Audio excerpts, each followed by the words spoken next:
तो यही इस वक्त बहस चल रही है कि बजट में जिस तरीके से एलोकेशन हुआ है बजट का अलग अलग राज्यों को, वो भेदभावपूर्ण तरीके से हुआ है।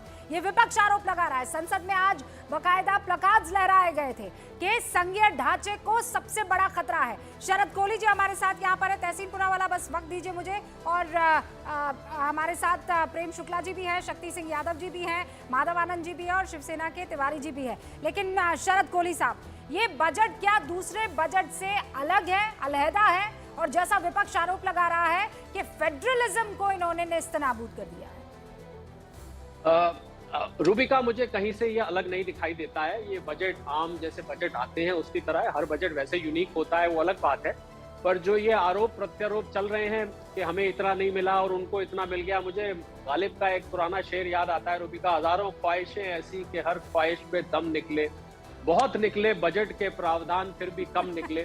शायद इसी से रिलेटेड कुछ बात चल रही है। अब देखिए, हमें दो तीन चीजें हैं। पहली बात तो ये बजट 6 महीने बाद दूसरा बजट आना है और 6 महीने बाद दूसरा बजट आएगा और ये सरकार का इस एनडीए 3.0 का पहला बजट है। तो पहले से हम कंक्लूड कर लें या कुछ राज्य ये कंक्लूड कर लें कि भाई उनको मिल गया, हमें नहीं मिला। अब जो रिसोर्सेस होते हैं वो लिमिटेड है, उसको सारे में बांटना होता है।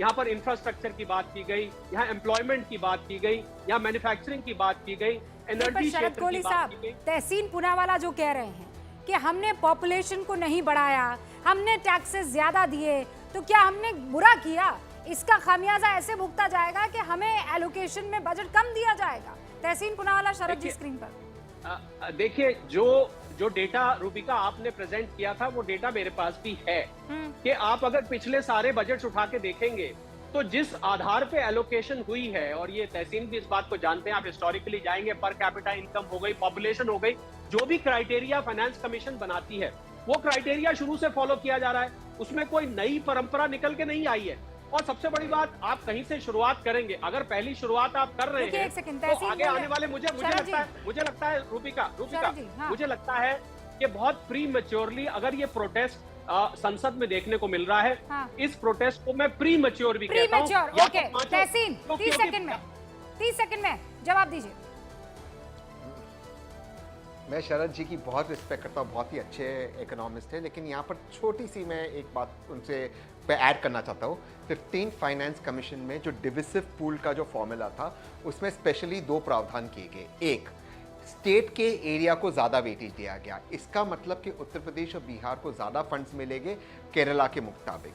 दूसरा वेटेज दिया गया था टोटल फर्टिलिटी रेट डिक्लाइन में, बट इन स्टेट्स के टोटल फर्टिलिटी रेट हाई। अब केरला का पहले 1.6 है, महाराष्ट्र का 1.6 है, डिक्लाइन कितना होगा, लेकिन यहाँ का ज्यादा होगा, स्टेट को ज्यादा पैसा मिलता है। मैं आपको उदाहरण के तौर पर एक बार, शरद भाई एक मिनट, शरद भाई प्लीज आई रिक्वेस्ट यू, शरद भाई नॉट फेयर, शरद भाई not fair, please I request you. मैं एक घंटा बैठता हूँ, मैं प्लीज मैं अपनी बात आने दीजिए, वो फिर ट्विटर पे आती नहीं, प्लीज आई रिक्वेस्ट यू।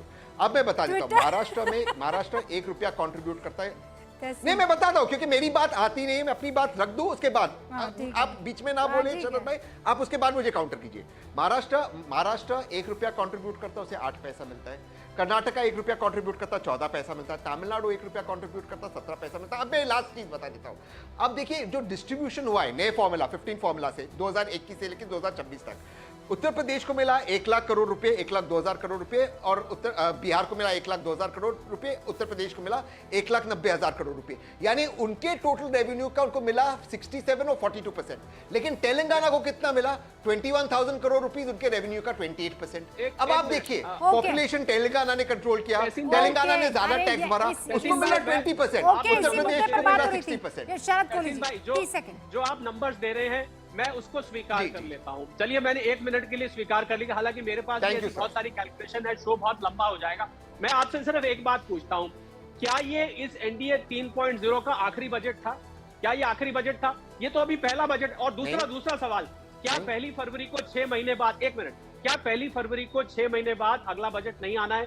क्या हम ये कंक्लूड कर ले कि ये जो आवंटन हुआ है ये पहला और आखिरी आवंटन था, इसके बाद किसी भी स्टेट को कुछ भी नहीं मिलने वाला, फाइनेंस कमीशन खत्म हो जाएगी और ये बजट मेकिंग प्रक्रिया यही खत्म हो जाएगी? मैं इस फेवर में हूं कि सारे राज्यों को मांगना चाहिए और भर भर के मांगना चाहिए। और कि हमारी रूबी का एक झोली बात और। जनता के लिए भर दीजिए, लेकिन रूबी का आप एक लोग बात जो और। आप जो नैरेटिव बिल्ड करने की कोशिश कर रहे हैं शरद जी, अब मैं क्योंकि आखिरी पड़ाव में पहुंच रही हूँ, प्रेम शुक्ला जी और शक्ति जी की बात रह जाएगी, माधव जी की और तिवारी जी सिर्फ की। 20 सेकंड, हाँ, रूबी ठीक का है। सिर्फ 20 सेकंड आपकी इजाजत हो तो हाँ। मुझे बताइए, अगर मेरे पैर में दर्द है तो क्या मेरा बायां हाथ और दायां हाथ एतराज करेगा कि आप गोली क्यों खा रहे हैं? जहां पर ज्यादा दर्द है अगर वहां पर दे रहे हैं तो क्या दिक्कत है? इतनी आपका भी बढ़िया नंबर बात आएगा कही भैया। है, लेकिन पॉलिटिक्स में हाथ ही हाथ का दुश्मन हो जाता है, भाई भाई का दुश्मन हो जाता है। आप सोचिए ना, ये सबसे सोच में गड़बड़ है। सबसे ज्यादा तो यहीं पर दिक्कत है। लेकिन शक्ति सिंह यादव और प्रेम शुक्ला जी, अब मैं चाहती हूं कि बहुत ईमानदारी से इस मसले पर डिस्कस कर लीजिए। शक्ति यादव, प्रेम शुक्ला जी ये कह रहे हैं कि आपने जो दिया वो बेवकूफ बना कर दिया, बाकी इनके साथी ये कह रहे हैं कि आपने इनको दिया, बाकी सबको बेवकूफ बना दिया। प्रेम जी, देखिए अखिलेश शक्ति यादव जी, ही इनके फिर मैं आपके समझी की पास आ समझ में नहीं आ रहा है। इसका मतलब सबसे बड़ी आपत्ति तो जो है लालू जी के समझी अखिलेश यादव ने ही कर दी कि आपने बिहार को ज्यादा दे दिया।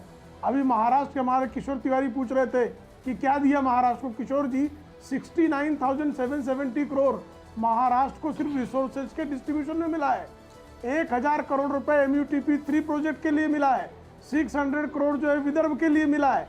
ये पूछ रहे थे शक्ति जी 26,000 करोड़ रुपए जो है वो एड के रूप में दिया जा रहा है, जो वहां पर डेवलपमेंट एड करने का उसके लिए दिया जा रहा है। Okay. अब आप जो हैं, अभी कल आपकी एक प्रवक्ता आई थी और मुझसे कह रही थी कि 2008-9 में जो है, सॉरी 2013-14 में शक्ति जी जवाब दीजिए। 30,000 करोड़ रुपए सिर्फ जो है मनरेगा में दे दिया गया था। हाँ। साहब 33,000 करोड़ कुल बजट ही था। ओके, और शक्ति जी। आपकी प्रवक्ता का दावा ये था कि 30,000 करोड़ ओके, अकेले बिहार ओके, को मिल शुक्ला गया जी, था। शुक्ला जी, तो लेकिन आप यहाँ लोग जो प्रवक्ता है, शक्ति जी। झूठ का प्रेम पहाड़ जी, खड़ा सुन करते लीजिए। हैं। ओके, शक्ति जी, प्रेम जी सुन लीजिए मेरी बात। प्रेम जी आपके सवालों में ही एक जवाब है।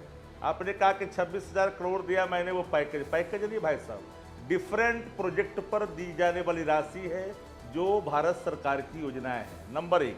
नंबर 2, जब राशि और कंसर्न कितनी दी स्टेट जाती इशू है का सवाल आएगा जी? तो वो एक सेकंड प्रकल्पों अब पर ही सुन दी तो जाती लीजिए। है। नहीं तो फिर डिफरेंट तो फिर तो आप परिभाषा राशि बदलनी किस लिए पड़ेगी ना। जाती है? परिभाषा बदल दीजिए कि नहीं परिभाषा अच्छा, बदल किस लिए दीजिए कि जो पैकेज कैसे मिलता दिया है जाता है? राज्य मुझे सरकार बताइए। को जो मिलने वाली बोले नंबर जैसे पैकेज दिया गया तो क्या करने के लिए? उसको कहते चारा चोरी हैं के माध्यम पैकेज से उसको वो घर में कहते लेके हैं चला कि जो जाएगा, राज्य उसके लिए सरकार, देना तो इसका मतलब कि चोरी कर रहे नीतीश कुमार चोरी करवा रहे हैं, आप चारा सरकार चोरी कर रहे करके घर हैं, में पुल ले धस जाए, रहा इसके लिए पैकेज है। मिलना लेकिन जब चाहिए। स्टेट पैकेज जो है वो कंसर्न विकास का लेकिन योजना सर आपको मेरे पास वक्त की कमी है। असलियत ये है जो शरद कोहली ने कही है कि ये तो पूरा एक गुलदस्ता है ना, अलग अलग फूल है, अलग अलग राज्य है, जिसको ज्यादा जरूरत है हिसाब से उसे दिया जा रहा है। और ऐसा नहीं कि मनमर्जी से, बकायदा फॉर्मूला तय है। तो फिर ये ताव क्यों? देखते रहिए न्यूज़ 18 इंडिया।